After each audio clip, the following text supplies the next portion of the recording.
اگر جو سب سے بلند ہو، سب سے اعلیٰ ہو، اگر وہی قسم کھائے تو کائنات میں جتنے بھی لوگ ہیں سب اس بات پر یقین کریں گے کہ یہ کہنے والا کوئی بلند ہے۔ اور وہ بلند کون ہے؟ وہ کوئی اور نہیں ہے۔ جس طریقے سے ہم چلتے پھرتے دوڑتے بھاگتے ہیں وہ ایسا نہیں ہے۔ ہمارے پاس ہاتھ بھی ہے، پیر بھی ہے، جسم بھی ہے، لیکن وہ ایسا ہے کہ نہ تو جسم رکھتا ہے، نہ جسمانیات رکھتا ہے، نہ تو ہاتھ رکھتا ہے، نہ تو پیر رکھتا ہے، لیکن اس کے باوجود بھی وہ قسم کھا رہا ہے۔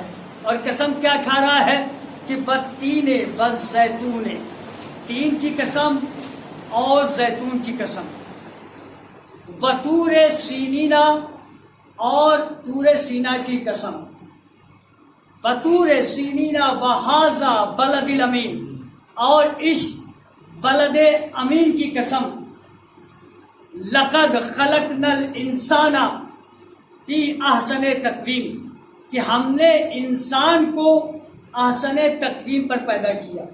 توجہ چاہتا ہوں، پروردگار نے اس آیت میں 5 قسم کھائی ہے۔ پہلا تین کے معنی کیا ہے؟ بچے ہمارے موجود، ان کے سامنے ان کے ذہن اہلیت تک، ان بچوں تک یہ بات پہنچانے کی کوشش کر رہا ہوں کہ تین کے معنی کیا ہے۔ عربی میں لفظ تین کہتے ہیں انجیر۔ انجیر ایک پھل ہوتا ہے جس کے لیے پروردگار نے قسم کھائی کہ تین کی قسم، انجیر کی قسم، والزیتون، اور زیتون کی قسم۔ یہ زیتون وہ ہے کہ جو عرب کے اس ماحول میں، اس جگہ پر اس چیز کو زیادہ استعمال کیا جاتا تھا، اس لیے پروردگار نے قسم کھائی۔ وطور سینینا، اور طور سینا کی قسم کھائی۔ یہ طور سینا کیا ہے؟ یہ طور سینا وہ پہاڑ ہے کہ جہاں پر جناب موسیٰ جاتے تھے تو اپنے پروردگار سے گفتگو کیا کرتے تھے۔ توجہ سے، جہاں پر جناب موسیٰ اس پہاڑ پر جاتے تھے، گفتگو کرتے تھے، کس سے؟ اپنے پروردگار سے باتیں کرتے تھے۔ لیکن کیا ویسے ہی گفتگو کرتے تھے جیسے ہم آپ ایک دوسرے کے سامنے بیٹھ کر یہ گفتگو کر رہے ہیں، بات کر رہے ہیں؟ آپ ہم سے کوئی بات کر دیتے ہیں، ہم آپ سے کوئی بات کر دیتے ہیں، کیا ایسا وہ بھی تھا؟ کہا نہیں، وہ ایسا نہیں تھا، بلکہ میرا پروردگار ایسا ہے جس چیز میں چاہے اپنی آواز پیدا کر، جس چیز میں چاہے اپنی آواز پیدا کر دے۔ وہاں پر پروردگار نے موسیٰ سے کلام کیا، اور ایسا کلام کیا کہ آج بھی جناب موسیٰ کو کلیم اللہ کہا جاتا ہے۔ جو اللہ سے کلام کرے اسے کلیم اللہ کہا جاتا ہے، جو نبی سے کلام کرے اسے ولی اللہ کہا جاتا ہے۔ ایک صلوات پڑھے محمد والے محمد۔ موسیٰ کوہ طور پر اپنے پروردگار سے گفتگو کرتے تھے، اور پروردگار سے گفتگو کرتا تھا، اور پھر پروردگار نے ارشاد فرمایا لقد خلقنا الانسان فی احسن تقویم، کہ ہم نے انسان کو احسن تقویم پر پیدا کیا۔ اب آپ سوچیں گے کہ یہ احسن تقویم کیا ہے؟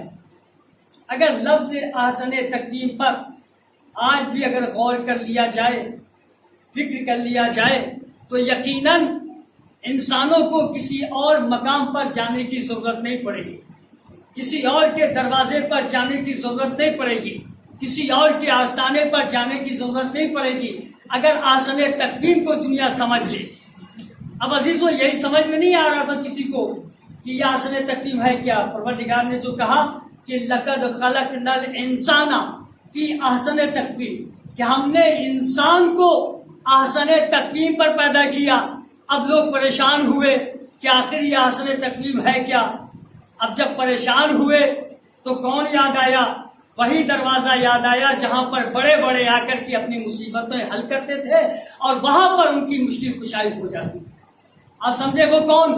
وہ کوئی اور نہیں ہے بلکہ محمد کا گھرانہ، جسے ہم اہل بیت علیہم السلام کہتے ہیں۔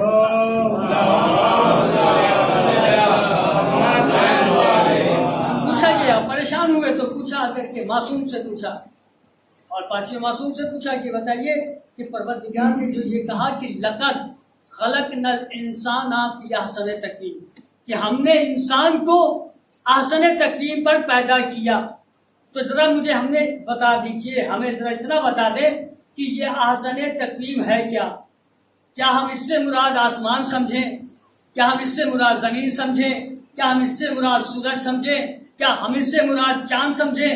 عزیزوں سوال کرتے رہے، میرا مولا کہتا رہا نہیں، اس سے مراد یہ نہیں ہے، اس سے مراد یہ نہیں ہے، اس سے مراد یہ نہیں ہے، بلکہ میرے مولا نے مسکرا کر کے ارشاد فرمایا، سنو تم سوال کر رہے ہو نا کہ احسن تقویم کیا ہے، سنو احسن تقویم سے مراد کوئی اور نہیں ہے بلکہ محمد والے محمد کا گھرانہ ہے، وَأَنَا، اور ان میں میں سب سے پہلا ہوں۔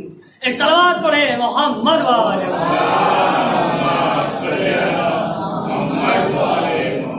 وَأَنَا، سب سے پہلے میں۔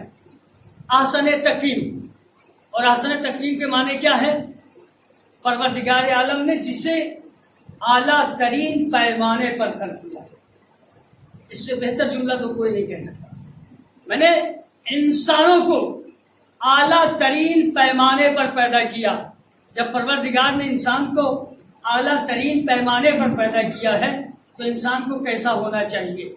توجہ، انسان کو کیسا ہونا چاہیے؟ کیا انسان کے اندر عقل ہونا چاہیے؟ کیا انسان کے اندر تکبر ہونا چاہیے؟ کیا انسان کے اندر انکساری ہونا چاہیے؟ اگر انسان کے اندر تکبر ہے تو پھر اللہ کو تکبر پسند نہیں ہے۔ اگر انسان کے اندر انکساری ہے تو پروردگار کو یہی پسند ہے، اور ایسا پسند ہے کہ اسے پروردگار اپنے جیسا کہہ دیتا ہے کہ من مثلی، تو میرے جیسا بن جا۔ میں توجہ چاہتا ہوں، تو میرے جیسا بن جا، یعنی پروردگار کی بارگاہ میں اگر کوئی تکبر کرتا ہے تو وہ ابلیس بن جاتا ہے، کوئی انکساری کرتا ہے تو وہ سلمان بن جاتا ہے، بوزر بن جاتا ہے۔ ایک صلوات پڑھے اور حسن محترم احسن تقویم، لقد خلقنا الانسان فی احسن تقویم، ہم نے انسان کو احسن تقویم پر پیدا کیا، بہتر انسان بنا کر پیدا کیا۔ اب آئیے، سوال یہ ہوتا ہے کہ ذرا ہمیں اتنا بتائیں، اتنے بڑے مجلس سے میں ایک سوال کرنا چاہتا ہوں، یہ بتائیں آپ کہ انسان بے سب سے زیادہ خوبصورت ہے یا چاند سب سے زیادہ خوبصورت ہے؟ آپ سوال کریں کہ یہ بتائیے کہ چاند سب سے زیادہ خوبصورت ہے یا انسان سب سے زیادہ خوبصورت ہے؟ سورج سب سے زیادہ خوبصورت ہے یا انسان سب سے زیادہ خوبصورت ہے؟ عزیزان محترم، آپ بھی فیصلہ نہیں کر سکیں گے، لیکن اس کا فیصلہ زبیدہ نے کیا ہے۔